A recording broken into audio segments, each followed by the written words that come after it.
Por acompañarnos. Esto es La Silla Roja, este espacio abierto al diálogo, a la crítica, al análisis, a la reflexión. Sean todos ustedes bienvenidos.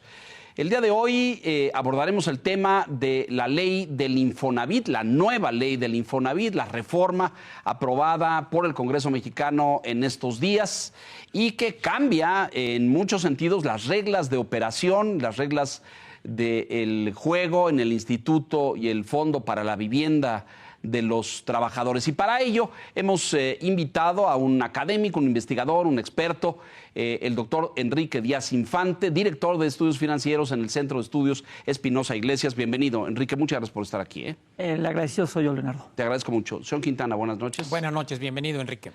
Señor Piz, buenas noches. Gracias, buenas noches, Enrique, bienvenido. Víctor. ¿Por dónde empezamos? A lo mejor valdría la pena decir cómo funcionaba el Infonavit antes. Y porque hay luces y sombras, evidentemente, hay aciertos y desaciertos, y qué estaba caminando bien. Recordemos este tema que hemos repetido mucho, se cambió, se funda a principios de los 70 en el gobierno de Echeverría, 74. 72. Dos. Y ahí se crea un modelo de construcción, el instituto construía vivienda. Años después se cambia este modelo y se pasa a ser un instituto que financia vivienda mediante el otorgamiento de créditos a trabajadores. Y eso hasta este momento, en que vuelve a cambiar el modelo y regresamos al de construcción. Es una síntesis muy grosso modo, pero me parece una síntesis adecuada. O sea, yo creo que cuando se funda con Echeverría, pues es la época del Estado interventor, y es el Estado que quiere construir y disponer de los recursos, y que conocemos la historia, acabó en quiebra con López Portillo en el 82. O sea, no, el país acabó, bueno, el modelo acabó, o sea, quebró. Iba muy sutil. Todo. El modelo del Estado que financia todo fracasó. Exacto, interventó en la economía. Y el Infonavit empezó. Y si se los dices a los que gobiernan hoy, Enrique, ¿no estaría bien? Pues mira, ese va a ser el final de la historia. Ya conocemos que fue un Estado exhausto. Que intervenía agotado, que construía, en este caso construía vivienda, es ineficiente el Estado en la economía y no recupera los recursos, se pierden recursos, y a eso estamos regresando, ¿no? Entonces, vamos a pasar de un Estado, de un Infonavit que financia la adquisición de vivienda a los trabajadores con los recursos que tú tienes en la subcuenta de vivienda, a un Estado producto de tu ahorro, hay que decirlo, y de la contribución de los patrones y del gobierno, ¿no es cierto? Porque es tripartita. Sí, pero básicamente del ahorro del trabajador y del trabajador. Así es. Y eso es muy importante hacerlo notar, porque no tenemos que perder de vista que estamos hablando del ahorro del trabajador, de su patrimonio. La reforma que se está haciendo se está metiendo con el patrimonio, con la propiedad de los trabajadores. Entonces, sí me parece muy, muy delicado. Y aquí además, pues como señalábamos, con la experiencia previa de que venimos de un Estado que fue en épocas de Echeverría y López Portillo ineficiente. Hubo excesos, abusos, claro. Exacto, se agotó el Estado en sí mismo. Y pareciera ser que queremos regresar a eso, pero nada más que ahora con dinero ajeno. Entonces hay una promesa de Sheinbaum, de la presidenta Sheinbaum, de construir 1 millón de viviendas. Y esa promesa se quiere cumplir con los recursos de los trabajadores. Mi pregunta ¿es la mejor manera de cumplir esa promesa? O sea, yo quisiera no tocar el dinero de mi subcuenta de vivienda para poderlo disponer para mi pensión. Mi necesidad es la pensión. Claro. Hay quien dice, no, sabes que yo quiero traer ese dinero de la subcuenta de vivienda para hacerme de una vivienda. Perfecto. Pero es una decisión personal individual con tu patrimonio de cada persona. Y aquí lo que está haciendo el gobierno es tomar la decisión por los trabajadores. Así es. Entonces, me parece muy delicado y atentatorio de los derechos fundamentales de los trabajadores el que se disponga de su patrimonio, de su dinero, en la manera en que decía el gobierno, no como decida él. Y esto, pues, evidentemente podría ser materia de amparo, pero pues... Ya pasó la reforma Ya está hecha. Claro, pues, hay recursos, pero pues todos sabemos que está muy complicado. Dile al público rápidamente, ese modelo financiero, o como Enrique escribió por ahí en la semana de forma muy atinada, que puso el énfasis en ser muy eficiente en términos financieros, administrar muy bien los recursos, cuidar bien el dinero y que el dinero estuviera ahí. La bolsa es gigantesca, 4 billones. billones, o sea, muy bien. Ese modelo ¿funcionó? ¿Sirvió? ¿Dio vivienda a los trabajadores? Yo creo que es el punto. O sea, dio vivienda a los trabajadores. Hay escasez de vivienda, pero la escasez de vivienda está muy ligado al mercado laboral. O sea, entendamos que de la población económicamente activa, de los 60 millones de mexicanos que trabajan, están el 40%, más o menos como casi 40 millones, 38 millones en la informalidad. Entonces, el problema de la escasez de vivienda es mucho para los informales que no cotizan. Entonces, sí hay un problema público de escasez de vivienda. Sí hay un problema que trata de resolver este gobierno. Ahora, aquí la pregunta es, ¿se resolvía antes? Pues no es suficiente. O sea, seguíamos con déficit, digamos. Seguíamos con había mucho dinero guardado ahí, pero había poca vivienda. Pero el tema es, somos una población que está envejeciendo aceleradamente y está previsto en la ley del sistema de ahorro para el retiro, en la ley del Infonavit, es en el artículo 43 de la ley del Infonavit, que lo que no dispongas de la subcuenta de vivienda lo puedes utilizar para tu pensión. Que se iba a tu Afore, digamos. Exactamente, se va a la Afore. Se junta con tu... Se integra esa cuenta. De ahorro para el retiro con vivienda. Así es. Bueno, ahora ya no sé si va a poder hacer esto. O sea, se van a disponer de los recursos del trabajador y después le van a decir, pues ya no están ahí. Entonces, yo puedo entender que el Infonavit pudiera tener oportunidades de mejora en proveer de vivienda, de satisfacer la necesidad de vivienda de los trabajadores, que hubiera escasez, pero la manera como se quiere solucionar esto, un problema público, con ahorros de los trabajadores, con fondos privados, no me parece la correcta. Ahí hay un primer problema. Creo que ese es el punto clave, porque en efecto hubo un desempeño, digamos, mediano, bajo, en la asignación de créditos para vivienda social, porque no había vivienda social o no había los recursos para la construcción de este tipo de vivienda, a diferencia de la residencial o de la vivienda media, que los desarrolladores pues encontraron en los últimos años mucho más atractivo. Y fue gestándose, digamos, una molestia de parte de segmentos de trabajadores, que fue aprovechada esa molestia electoralmente, como tú señalabas hace algunos minutos, Enrique, para decir, bueno, vamos a resolver el problema de la falta de vivienda social, de la vivienda de menos de 500,000 pesos, ya no recuerdo que en este momento cómo se categoriza la vivienda social, por ahí andaba el monto. Pero creo que se fueron por la fácil. Yo me imagino que habría otras fórmulas para mantener un esquema donde se optimice el rendimiento de mi ahorro como trabajador administrado por el Infonavit, y al mismo tiempo se provea de tanto la oferta de vivienda como el crédito. Acá la solución sencilla fue, pues agarres la lana, no sabemos cuánto de estos 2.400.000 se van a ocupar para construir. La estimación de la construcción por la empresa filial del Infonavit es de 500,000 viviendas del millón prometidas, 500,000 viviendas en esta administración, lo cual implica más o menos, si son los 6 años, pues como 80,000, 80 y tantos al año. mil viviendas al año que tendrán que construirse, financiarse, pero aparte en un esquema pues que va a ser de riesgo, porque va a ser vivienda primero arrendada y luego con derecho a adquisición. No entiendo por qué. ¿Por qué el arrendamiento? Es decir, te construyo una casa para ti, trabajador, con tu dinero, y te la rento. No. Se supone en la lógica que el trabajador no tiene para comprar. Es esa parte de los trabajadores de menores ingresos no tienen. No les alcanza, digamos, para lo que tienen ahorrado en su cuenta ahí en el Infonavit. Van a rentarla a precios bajos, que ahí empiezan los problemas, porque si se renta a precios bajos, la rentabilidad económica de la empresa filial del Infonavit, pues probablemente vaya a ser cero. Fracase. O muy baja. Sí. Entonces, ese dinero del ahorro privado va a ser invertido en una empresa que no va a optimizar, no va a maximizar el rendimiento como se supone que es la tarea del Infonavit. El punto es, ¿había otro camino u otros caminos, otras fórmulas, Enrique? Yo creo que sin duda los había. O sea, yo creo que la premisa es el Estado ha demostrado, está probado que es un mal administrador. Y en este caso va a ser un mal constructor. Entonces, siempre los privados van a ser más eficientes.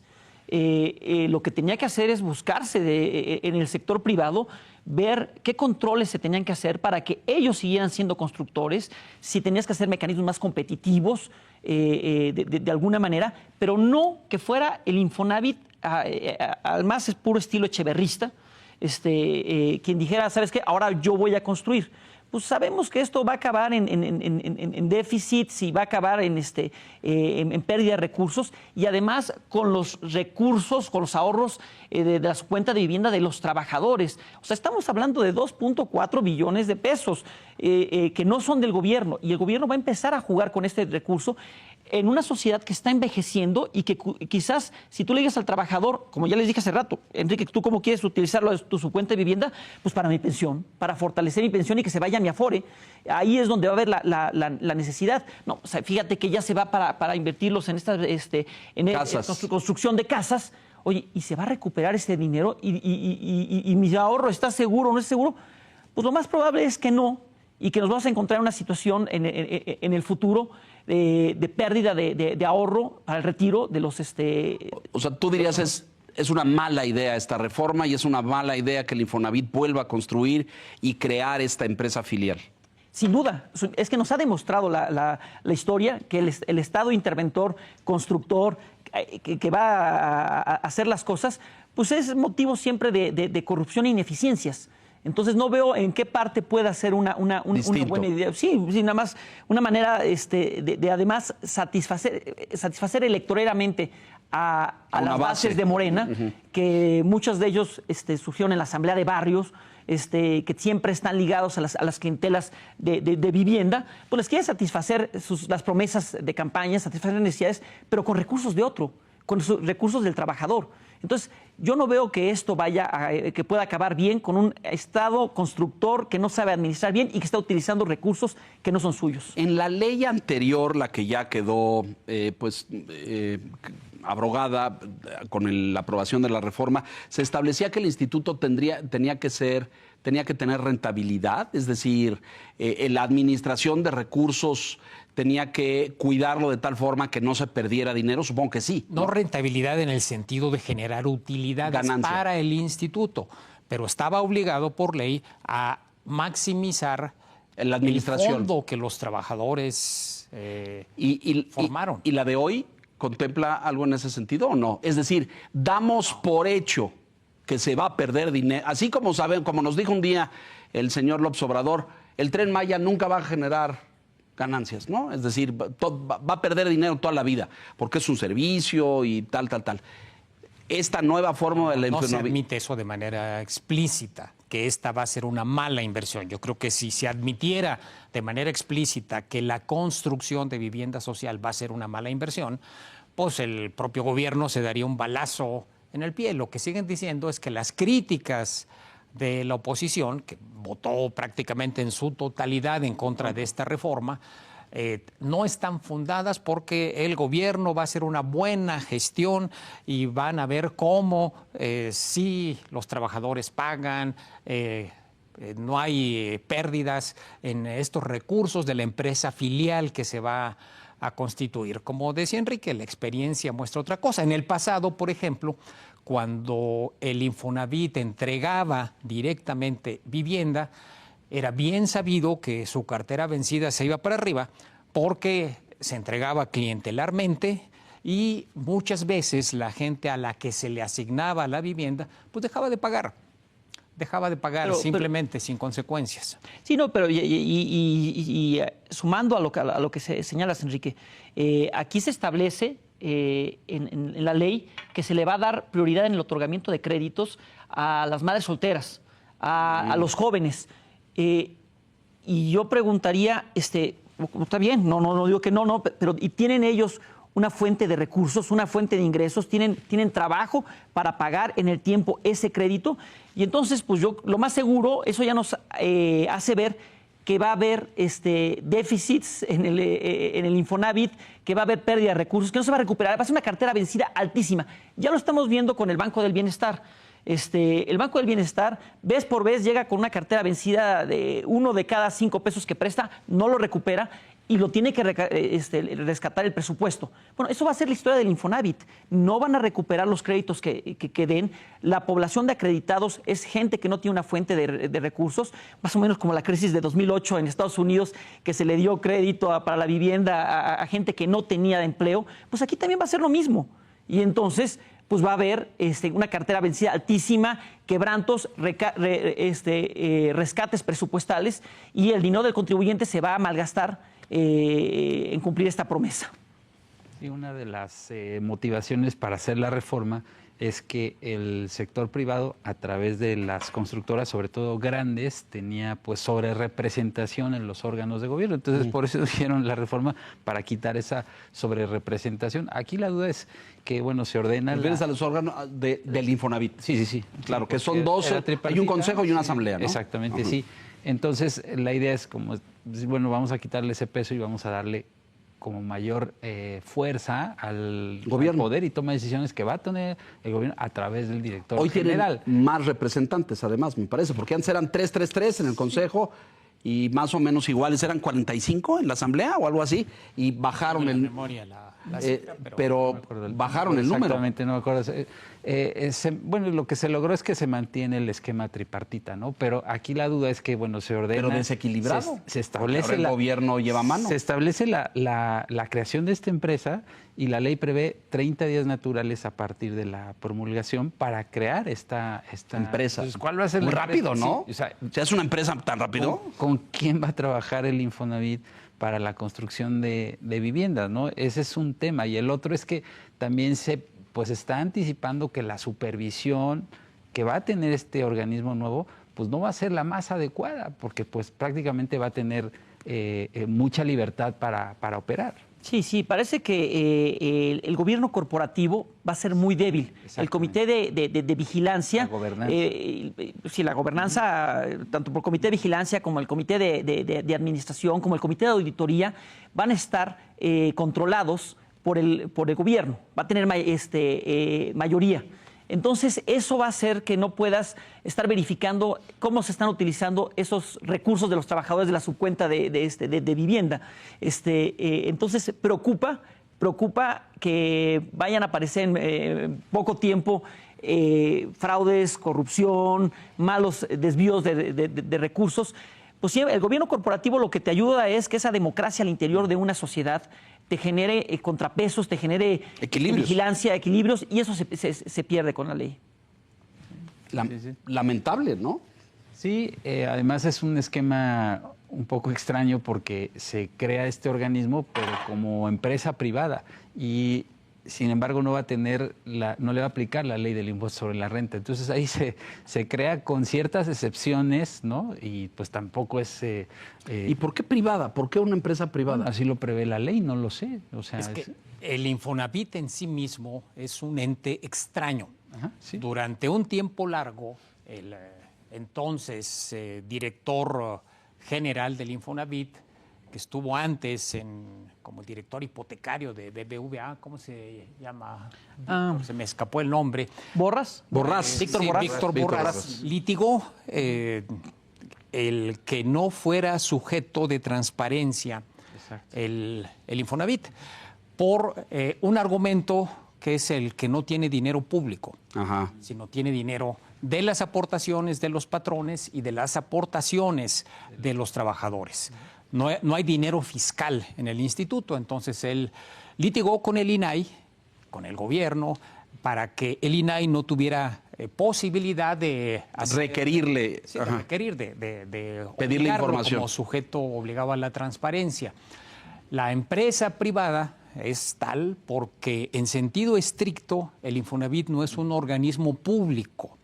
Público en el sentido de estar en una estructura gubernamental. No es una dependencia que se cuelgue a la Secretaría de la Vivienda. Ni una paraestatal, tampoco. Y no maneja recursos públicos también. Efectivamente, ese es el punto. No tienen el presupuesto, no le dan un solo peso en el presupuesto que el Congreso autoriza cada año.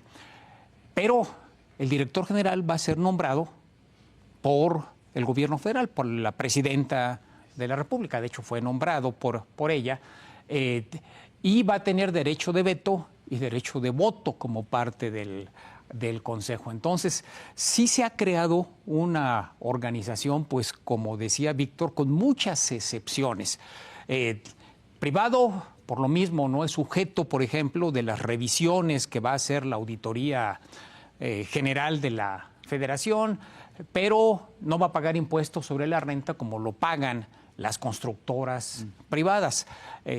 Competencia desleal, ¿no? Hasta parecía. Sí, claro, fue el reclamo que inmediatamente el sector de la vivienda planteó, que va a haber una competencia desleal de este. Pues sí, de este está organismo. exento de impuestos. Entonces, en efecto, hay como que es una cosa extraña donde se pusieron pedazos de varios tipos de administración y quedó lo que va a quedar, que todavía no se crea, pero se va a crear en las próximas semanas. Aquí lo que sorprende es que no estén cayendo, no que yo tenga conocimiento, una cascada de amparos. O sea, se están siendo afectados los trabajadores porque pierden derechos o fortaleza del gobierno corporativo al interior del Infonavit. Están perdiendo fuerza los patrones que hacen aportaciones y no se están amparando. O sea, ¿por qué no se están amparando estos sujetos afectados en sus derechos? No lo sé, sí esperaría que vinieran de amparos. Bueno, yo creo que en otro momento un sindicato se hubiera levantado y hubiera dicho, óigame, no se puede, está usted atropellando los derechos de mis agremiados, pero yo veo a todo el mundo muy alineado, ¿no? Incluso a los empresarios. Las voces de protesta en contra de la reforma estuvieron esencialmente en la oposición, en el Congreso, pero no fuera, corríjanme. En algún sector de los constructores de vivienda, sí, porque cuando en la campaña se habló de la construcción de 1 millón de viviendas, pues hubo muchos que dijeron, pues qué bueno, porque el sector de la construcción de vivienda es de los que tienen más impacto en la actividad económica por la cadena de proveeduría que genera para la industria del acero, de materiales de construcción, de electrodomésticos, etcétera, etcétera. Pero cuando se definió el cómo, allí fue cuando dijeron, caray, esto ya no nos gustó porque es posible que a las empresas que ya tienen pues una carrera, un camino andado, las marginen y que vayan a surgir, como han pasado en otras instancias en los últimos años, constructoras nuevas que seguramente van a ser subcontratadas por la filial del Infonavit para la construcción de vivienda. No es menor el hecho de Constructoras morenistas. pues de personas, tú ya sabes, ahí cercanas. No es casual que la dirección general del Infonavit haya recaído en quien recayó. Si, por ejemplo, hubiese sido un financiero sin ninguna sospecha quien estuviese al frente del Infonavit, uno diría, bueno, pues vamos a dar el beneficio de la duda. Pero siendo Octavio Romero Oropesa quien está al frente, pues como que la historia de estos 6 años, los 6 años previos en Pemex, nos da una idea de por dónde pueda venir. Pero sabes, Enrique, yo aquí también quisiera resaltar el drama para el sector de la construcción, porque venimos de un sexenio el ejército constructor, el Tren Maya, las grandes obras. Las grandes obras, los militares. Y ahora que llega esta oportunidad para que este sector de la construcción, que tiene un gran impacto en la economía, que es aproximadamente, comprende el 4.5% del PIB, y que tiene una gran derrama en diversos sectores de la economía, pues se va a ver limitado porque ahora el constructor va a ser el Infonavit. Puede también subcontratar y todo, pero no queda claro el impacto que vaya a tener esta política de reactivación de la economía y de derramamiento de la riqueza. Va a estar acotada. Entonces, primero fueron los militares y ahora tenemos al Infonavit constructor. Pues no suena como que sea un gobierno que esté muy en armonía, impulsando ni el desarrollo, ni utilizando a los privados, a los particulares, para impulsar la economía. Sí, hay dudas porque, bueno, justo la meta es construir 1 millón de viviendas, pero digamos que se parte la meta, el objetivo, en 500,000 para este organismo constructor de vivienda, del Infonavit. Y los 500,000 se deja, pero ojo, estos 500,000 es para población derechohabiente del Infonavit y los otros 500,000 para no derechohabientes a través de la CONAVI, la Comisión Nacional de Vivienda, con las constructoras privadas. Entonces vamos a tener 12 mercados, ¿no?, de construcción de vivienda social. Como híbrido, ¿no? Ajá, exactamente. Entonces uno bajo ciertas características. Uno para derechohabientes y otro para no derechohabientes. Que son las clientelas electorales de Morena, supongo, que están muchos de los informales que tienen promesas. Digo, recordemos que la Asamblea de Barrios y muchos de esos grupos de apoyo electoral se formaron con la promesa de vivienda. Y históricamente han sido invasores de vivienda y todo. Supongo que por ahí va a cumplirles la promesa de vivienda que se les ha ido postergando. Pero es una hipótesis, no. Sí, claro, no lo sabemos. Si juzgamos, tú lo apuntabas ya, es decir, el récord del señor Romero Oropeza en Pemex, pues está a la vista, ¿no? Ni siquiera le quiero poner calificativos, pero hay gente que lo pone ya como el peor director de Pemex de la historia y con los peores números de la historia, con la caída de la producción, la caída de la extracción, la inyección de dinero gigantesca que le hizo el gobierno en la administración pasada. Bueno, muy bien. Pero si juzgamos el gobierno anterior y cómo esta idea de que las obras, la obra pública o las grandes obras de infraestructura tienen que ser rentables porque estás hablando del dinero de la gente, creo que esa idea se eliminó por completo del colectivo de gobierno, ¿no? Es decir, para ellos no tienen que ser rentables. El Tren Maya no es rentable, el AIFA no lo es y tal vez no lo sea nunca. Ya generó utilidades en el año pasado. Operativas. Operativas, sí, exactamente. No ha amortizado la inversión, pero el flujo operativo, digamos, ya permite financiar su funcionamiento. ¿Y Dos Bocas? Pues apenas está comiendo. Empezando. Pues sigue comiendo recursos. Claro, sigue consumiendo recursos. Entonces, esta idea de que el Infonavit tenga, por eso preguntaba yo el asunto de la ley, pues ahí estaba todo ese dinero guardado y listo para las pensiones o las viviendas de los trabajadores.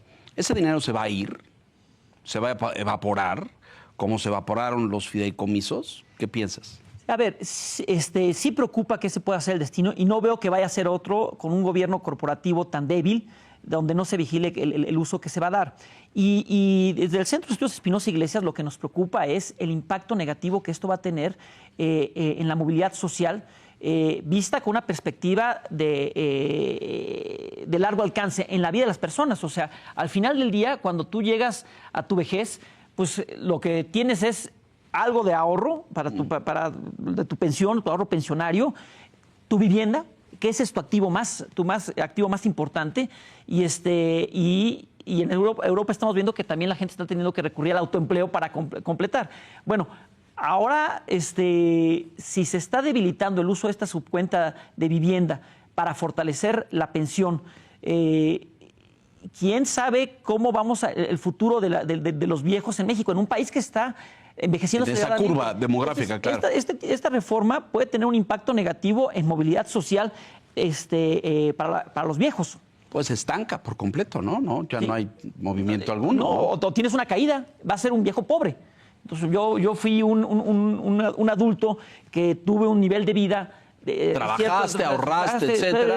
Y de repente llegas a la vejez y resulta que no tengo vivienda, que no tengo una pensión suficiente. Entonces, me preocupa el impacto que pueda tener esto en movilidad social descendente de los adultos mayores. Pues tiene muchas implicaciones esto y es muy importante subrayarlo porque pues no solamente es el tema de la casa propiamente o de la vivienda, que el asunto de la renta me sigue haciendo ruido, ¿no? Porque, bueno, yo sé que con lo que está ahorrado en la cuenta de cada individuo, pues eso no alcanza para una casa y entonces luego le pagan. ¿A cuántos años se pagaba un crédito en el Infonavit? Muchos, ¿no? 20, 25 más. No, esos son los créditos con los bancos privados, con la banca múltiple. Con el Infonavit, no me recuerdo, yo el que saqué, creo que fue a 25, es que lo refinancié, era tan malo, o sea, hay que reconocer que el Infonavit daba malos créditos y caros y todo, pero resolver el problema que traía y el rezago de vivienda de esta manera, pues no sé si es la correcta, pero no, los plazos creo que estábamos hablando de 25 o 30 años, más o menos, del Infonavit, pero sí, cuando uno veía la forma de pago y cómo se aplicaban lo que se pagaba al crédito en intereses y después a capital, pues resulta que te pasabas como 15 años pagando intereses y todavía no llegabas a empezar a pagar a capital, o 20 años pagando intereses y todavía pero no... estaba muy mal diseñado el Estaba crédito. mal diseñado, pero pasamos de Guatemala a Guatepeor, estamos pasando a algo mucho peor. Y además esto que mencionas tú, el fenómeno de que una vez que recibían la vivienda, dejaban de pagar. Sí, era la vieja historia, pues como es del gobierno, no es un banco que me va a venir a embargar. A ver, quítemela. Sino es una política social donde además, insisto, había las asignaciones clientelares. Se le daba a grupos de sindicatos, a grupos de colonos. No había este sistema de puntos que luego se instrumentó, donde tú podías acceder al crédito si reunías un cierto puntaje de semanas de cotización, etcétera. En el pasado no existía este tipo de mecanismo.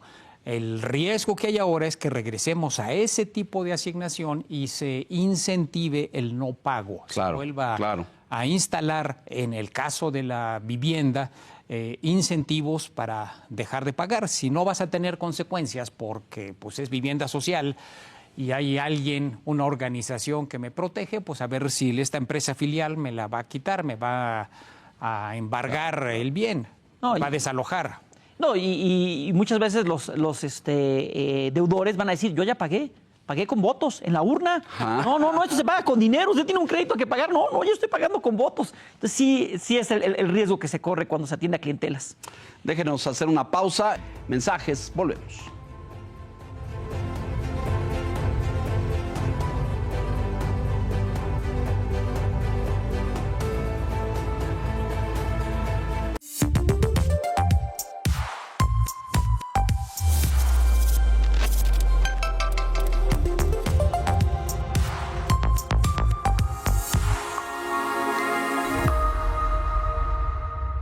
Han pasado 11 años desde que el financiero Bloomberg se vio por primera vez en tu televisión. Desde entonces, nos hemos consolidado día a día como un medio de comunicación diferente, independiente, crítico, analítico y especialista en el sector financiero y político de México. Y sobre todo en los acontecimientos de mayor impacto nacional e internacional que han marcado la agenda siendo el medio referente. Todo con un mismo fin, ser el medio líder en el sector financiero de México y gracias a ti lo hemos logrado. El financiero Bloomberg. 11 años contigo haciendo historia. Información con poder. Han pasado 11 años desde que el financiero Bloomberg se vio por primera vez en tu televisión. Desde entonces, nos hemos consolidado día a día como un medio de comunicación diferente, independiente, crítico, analítico y especialista en el sector financiero y político de México. Y sobre todo en los acontecimientos de mayor impacto nacional e internacional que han marcado la agenda siendo el medio referente. Todo con un mismo fin. Ser el medio líder en el sector financiero de México y gracias a ti lo hemos logrado. El financiero Bloomberg. 11 años contigo haciendo historia. Información con poder. ¿A que no sabías? Un programa de turismo, gastronomía, estilo de vida que quiere inspirarte para que vivas experiencias memorables. Si quieres vivir y compartir nuevas historias, te invitamos a ver A que no sabías. Porque la vida hay que vivirla con estilo, te invitamos a que nos acompañes a Que no sabías.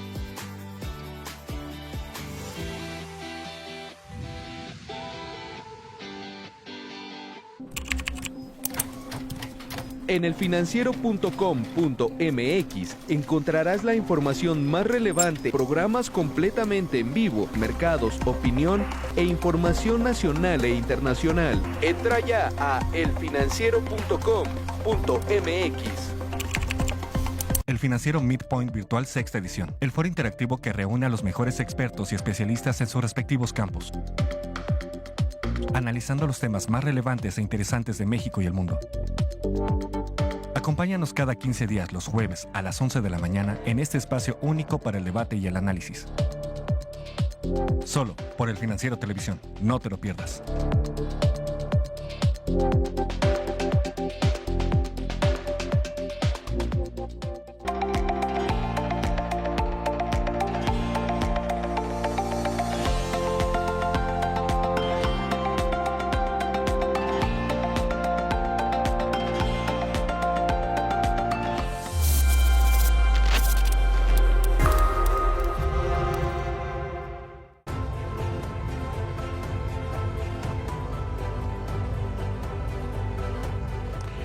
Estamos de regreso para hablar del Infonavit y la nueva reforma que, como no se ha promulgado, no sabemos finalmente cuáles son los términos finales, pero se había hablado habrá de que revisar ya la conformación del Consejo y de la Asamblea. Sí, es que lo decía Enrique, la ley prevé que el director lo nombra la o el titular del Poder Ejecutivo, no la Asamblea General, pero va a poder tener el derecho de vetar decisiones de la Asamblea o del Comité de Vigilancia, que es uno de los órganos más importantes, cuando no se tomen por unanimidad. O sea, cuando no haya consenso en torno a una decisión, el director va a tener el derecho de veto. O sea, va a poder en la nueva reforma. Antes no era así. No, estaba más equilibrado en la Asamblea y en el Consejo. Ajá, ahora sí. ¿cambió la proporción? En cuanto a los representantes de patrones y trabajadores. Se mantiene Aparentemente. el carácter tripartita, ajá, exactamente. A ver, eso es importante y hay que revisarlo porque la gran preocupación que tenemos es ante la posible debilidad del gobierno corporativo y que se puedan disponer en forma equivocada o errónea o opaca de 2.4 billones de recursos de los trabajadores, que no se pueda, o sea, ¿qué se va a hacer con si no hay estas fortalezas en gobierno corporativo? ¿Qué va a pasar con estos recursos? Sí es algo que preocupa, inquieta. Pues sí, cómo no, y además si el director puede disponer finalmente en qué se invierten los recursos o cómo se aplican, esto es muy arriesgado, ¿no? Ya es casi como pues una oficina pública, un secretario decide sobre el presupuesto, ¿no? Y no era o sea, aquí al final del día siempre la vigilancia, la regulación era sui generis porque no eran recursos públicos. Sí, entonces, sí. al no ser recursos públicos y eran aportaciones de los trabajadores, entonces no podías hacerle mecanismos de vigilancia propios de la administración pública.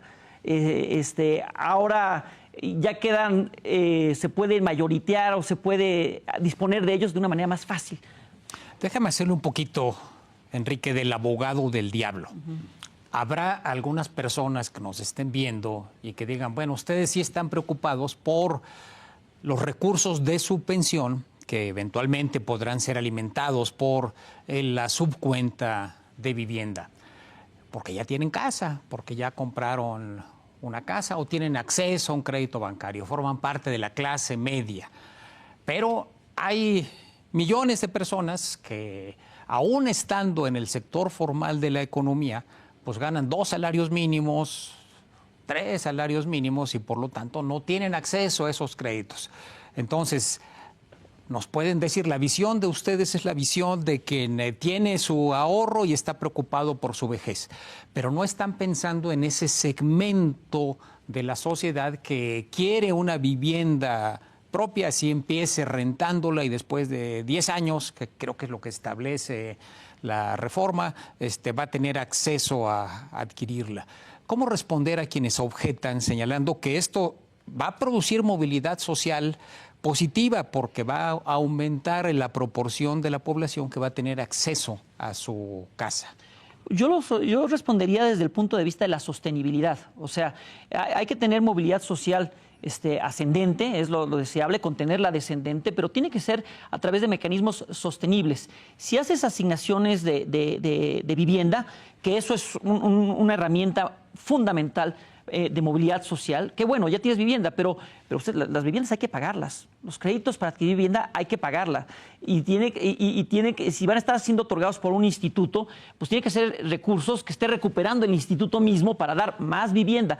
Si no, no va a ser sostenible. Entonces va a ser mera demagogia. Entonces yo le diría a aquellas personas que pudieran estar diciendo, oye, ¿por qué se oponen a una iniciativa tan buena que le va a dar vivienda a tanta gente? Pues yo diría, es que es con recursos de los trabajadores y esto no podría no ser sostenible y al final del día causar un quebranto descomunal. Un quebranto. Y mira, ayer en el CEI analizamos, estamos haciendo mesas de análisis en el Colmex sobre a 30 años de la crisis, cuáles son los impactos. Una crisis económica siempre trae movilidad social descendente. La gente se cae. Sí, claro, claro. De la crisis del 94. De la crisis del 94, perdón. Claro, sí. porque pierde empleo, pierde ingreso, a lo mejor su vivienda, su coche y baja de nivel socioeconómico. Así es, así es. Entonces, eso se vivió en el 94. Y ahorita cuando estamos viendo a este Estado interventor que está gastando recursos, digo, aquí son recursos de otros, pero de cualquier manera lo que preocupa es que no tienen fuentes de recursos sostenibles y que acabe esto en rescates y que con dinero de los contribuyentes y que derive en crisis en el largo plazo. Entonces, mi respuesta a todas esas personas que digan, oye, ¿por qué no critican esta política tan buena de dar vivienda? Es, pues, desde el punto de vista de finanzas públicas, ¿esto es sostenible? ¿Quién va a acabar pagando los platos rotos en caso de que no funcione el darle créditos a las mujeres y a los jóvenes si no tienen trabajo? Si no se pagan esos créditos, ¿qué pasó en el 2008 en Estados Unidos con la crisis de la vivienda y estos créditos subprime, que le dabas créditos a gente que no tenía capacidad de pago? O sea, el crédito tiene que partir de que la gente tiene que pagarlo. Entonces, a los críticos oigan, ustedes no quieren que la gente tenga vivienda. No, sí, que todos tengan vivienda. Eso es deseable. Claro, y claro. Apoya mucho a la movilidad social. ¿Pero cómo? El cómo, y hay que pagar esa vivienda. O sea, no puede ser graciosos regalos. Yo apuntaba justamente a esto hace un momento diciendo que la mentalidad es, pues no importa que no sea rentable, hay 2.4, se van a acabar, le van a dar vivienda a quién sabe cuánta gente, habrá negocios, corrupción, desvíos, etcétera, y un día nos van a decir ya no hay. ¿Cuánto le han metido a Pemex? Es decir, esta cultura del Estado que subsidia los rescates, creo que está instalada ahí. Hemos como regresado a eso, cuando ya el Estado se había movido a decir, oigan, no, porque el dinero pues no es nuestro, es de los ciudadanos y hay que cuidarlo. No lo puedo andar regalando en obras faraónicas que no sean rentables. Pero yo lo que veo es que a ellos no les importa que no sean rentables. ¿Los trenes son rentables? Este tren de Toluca que hace un recorridito a 2.5 kilómetros por hora para salir a Toluca y regresar, ¿es rentable? Práctica a ciegas, sin conocer ningún número, me atrevería a decir que no. Sí, porque además no está conectado hasta la estación. El recorrido Exacto. completo solamente es una parte, ¿no? Pero yo creo que, retomando el tema de la movilidad social ascendente, creo que la reforma viene en buen momento para poner sobre la mesa y en la agenda pública un debate sobre la política de vivienda en el país, ¿no? Sobre cuál debe ser, porque justo también creo que se pasa por alto, digo, obviamente la reforma está poniendo el foco en la vivienda social, pero se pasa por alto el proceso de relocalización que está viviendo el país. Digo, hay proyectos de infraestructura importantes como el corredor interoceánico, en donde necesariamente se requiere vivienda, ¿no? Porque está llegando inversión nueva y no solamente se requiere vivienda, se requiere infraestructura de transporte, de caminos, carreteras, autopistas, ¿no? Servicios público, básicos, claro, ¿no? Agua, luz, drenaje, en fin.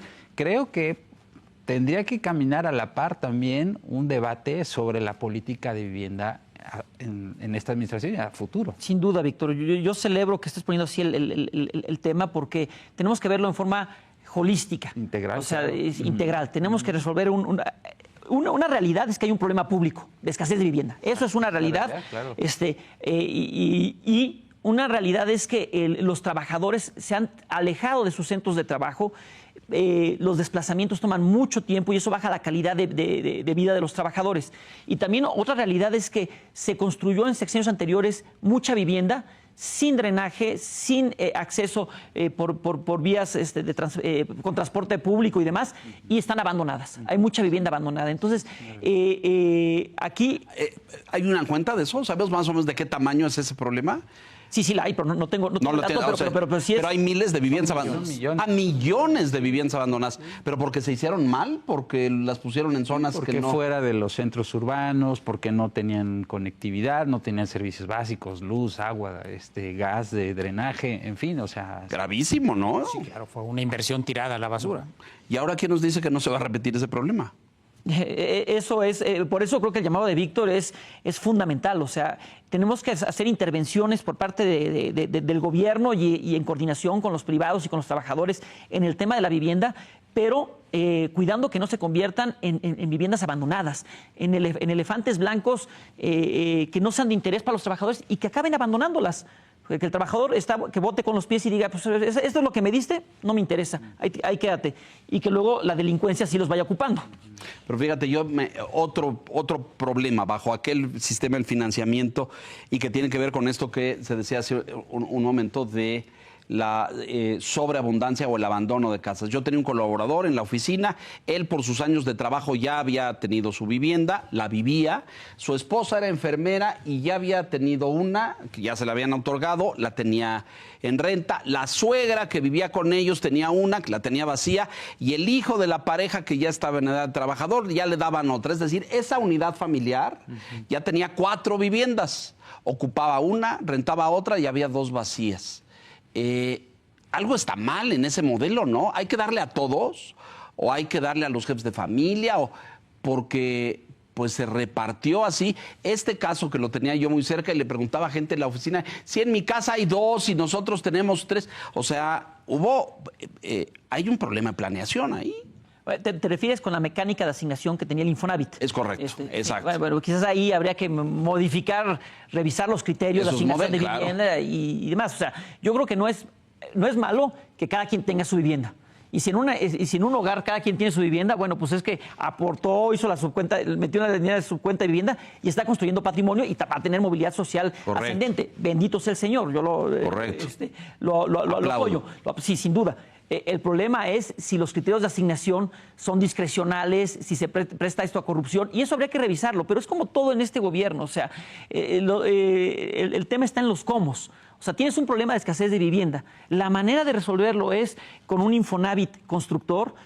La manera de resolverlo es limitando que en un hogar todos tengan vivienda. No, es una vivienda por hogar. Oye, es que estamos conformados aquí por diferentes trabajadores que tenemos ingresos y queremos tener vivienda y unos utilizarlo para rentarle y como fue ingresos y es mi dinero. No se puede eso. No, el Estado no debe intervenir ahí. Entonces, yo en este caso que platicas, Leonardo, pues yo no lo veo mal. O sea, siempre que no responda a criterios discrecionales y de corrupción en la asignación de la vivienda. Lo que pasa es que luego te genera esto, que son millones de viviendas vacías. Sí. Entonces, tienes el problema, que es déficit de vivienda y vivienda vacía. Y tú dirías, pues es como de locos. ¿Y por qué no usan las que están vacías? Y a ver, respondan. Pues no sé. Digo, obviamente hay errores en política de vivienda, se cometieron muchos en el pasado al grado de que varias de las grandes constructoras de vivienda quebraron. Se fueron a concurso o fueron compradas por terceras. Todo un esquema, digamos, en la primera década del siglo. Y pasó varias veces, ¿verdad? Con varias compañías. Sí, desde las más grandes casas Geo, que eran. Sí, bueno, quebró. Pues, quebró. Argos, no sé si... Sí, hay varias. Omex. Omex, etcétera, etcétera. Que eran las grandes constructoras, construían miles de viviendas. El problema es de política y yo creo que se vale que el Estado subsidie si es parte de una política consistente de vivienda. Y el subsidio tiene que ser con dinero fiscal, por eso se llama subsidio, es decir, con recursos que provienen de los impuestos. De los contribuyentes. De los contribuyentes, con políticas que se discuten en el Congreso, cuando había discusión realmente real en el Congreso, y con diseños razonables, porque en efecto hay esquemas de subsidio donde pues, lo que buscas es la rentabilidad social y no necesariamente la rentabilidad económica. Creo que lo objetable es no que no haya subsidio, sino que el subsidio que se va a dar, porque seguramente se va a dar subsidio, sea con dinero de otros, que no es del gobierno, sino es el dinero de los trabajadores. Eso es lo más objetable. Y hay cosas que tememos, no han sucedido, pero tememos que van a ocurrir, que es, por ejemplo, la construcción de vivienda de mala calidad. Decían de broma que en las viejas unidades del Infonavit uno se enteraba de las conversaciones del de junto, claro, de al lado, porque las paredes eran de papel, de cartón, tabla roca. Tabla roca, es decir, casas mal hechas, con materiales deficientes, sin las especificaciones. O luego se creó mucho tiempo la estadística de acciones de vivienda, que en gobiernos como el de Calderón se planteaba, y se decía, hubo 500,000 acciones de vivienda. Y acciones de vivienda a veces te doy 50,000 pesos para que le pongas yeso a tu casa, y ahí está contabilizado. Sí hemos tenido, me parece, una mala política de vivienda a lo largo de la historia, pero como decía Enrique, creo que salimos de Guatemala y entramos a Guatepeor.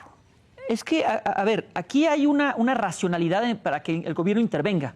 Tiene que haber una falla del mercado, que el mercado no intervenga, decida que no hay incentivos para que él participe en un mercado. Aquí en la vivienda, pues yo creo que sí, el mercado de constructores sí están dispuestos a participar, claro, a construir. Entonces, las intervenciones, como dice Víctor, hay que revisar muy bien la política de cuándo se va a justificar que intervenga el gobierno. Si vas a intervenir dando subsidios, ¿a quiénes les vas a dar y en qué casos? ¿Y cuáles son los criterios? Pero si no hay una falla de mercado claro, pues como que no debe estar interviniendo el gobierno. Ahora, aquí hay una escasez de vivienda, pero quizás el problema sea más bien de planeación. O sea, a quienes construyes lugares lejos, malos, de calidad cuestionable, no se ocupan y tienes gente que reclama la vivienda, y entonces esa escasez quizás es por la manera como se ha implementado la política. Entonces, más bien está en los cómo darles acceso a esas viviendas, electrificar, drenaje, saneamiento, todo lo que se tenga que hacer para que puedan funcionar esas viviendas, ver que se acercan a los lugares de trabajo. Pero en vez de revisar eso en una política integral y ver qué falló y cómo se debe hacer la intervención del gobierno en este caso, no, pues ya me lanzo a construir más de 1 millón de viviendas. ¿De veras? Pues, ¿y cuál es el objetivo, no? No, ¿y a qué sectores, en qué segmentos, en qué zonas? Yo no soy experto en vivienda, pero yo diría en la Ciudad de México, pues ya no construyas, compadre, porque pues tenemos un problema serio de agua, tenemos un problema de movilidad, tenemos un problema de muchas cosas, ¿no? Habría que construir hacia otros sectores, ¿no? Muy, muy complicado. Conclusiones, por favor. Creo que esta reforma, más que pues resolver preguntas que estamos ahora planteando, deja muchas dudas, y una de ellas es si esta reforma compromete o no la naturaleza del Infonavit como organismo de financiamiento, porque ahora pues va a ser también constructor, pero pues como hemos visto, pues serán pues con excepciones las que operará este organismo, la cancha no será pareja, entonces vamos a ver, y tampoco tendrá una supervisión adecuada, entonces creo que hay muchas cosas que están todavía dudosas. Sí, claro. Esa es otra que no. Yo soy un trabajador y tengo mi dinero, quiero ir y reclamar. Oiga, es que aquí vamos a construir, le damos su casa. No, yo no quiero que me dé casa, yo quiero remodelar la que tengo. Antes se valía eso. Sí. ¿En la nueva reforma se va a poder? No sabemos. No sabemos. Sí, en principio sí se va a poder, porque va a ser otro uso del recurso. Del recurso. Y hay que hacerlo, si uno tiene ese derecho, hay que hacerlo y usar los recursos del Infonavit. No vaya a ser la de malas, que dentro de 5 años, cuando queramos usarlos, pues ¿sabes qué? O sea, ya no hay tantos. Lo que le estás diciendo es apúrese, vayan por su crédito. Más o menos. Mira, yo creo que la reforma pues pasó, ya nada más debe promulgarse y cumplirse los plazos legales, pero ojalá se aprovechara para hacer una discusión pública de la política de vivienda en México. Es un sector fundamental en lo social, en lo económico, en lo financiero, y me parece que estamos en un momento en el que debiera debatirse.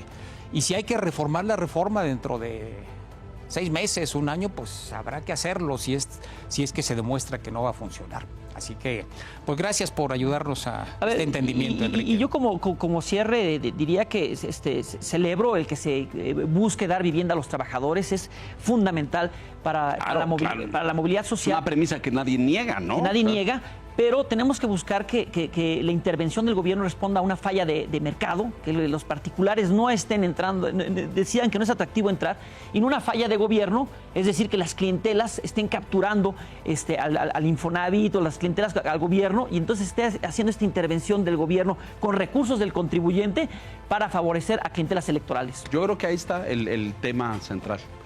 A lo mejor es un problema de modelo, de origen. ¿Tendría el gobierno que estarse metiendo en esto? Pues a lo mejor no tendría que estar. Oye, el gobierno lo hace para cumplir una promesa de campaña, dijiste al principio. 1 millón de viviendas se van a construir. Pues sí, y ahora vamos a ver quién. Pongan su constructora, muchachos, a lo mejor les sale muy bien. Oye, doctor, te agradezco mucho, Enrique Díaz Infante, que ha estado con nosotros por aclararnos y por ayudarnos a entender todo esto. Encantado. Soy maestro, no soy todavía doctor. Ah, no, yo ya vi que... es que estoy haciendo doctorado. Es correcto. Ya me lo pasaron como un hecho, postulante. Señor Quintana, buenas noches. Gracias, buenas noches. Señor Gracias, Piz, buenas noches. Y a usted que nos hace el favor y la gentileza de escucharnos aquí puntualmente en La Silla Roja la semana entrante. Gracias. Buenas noches.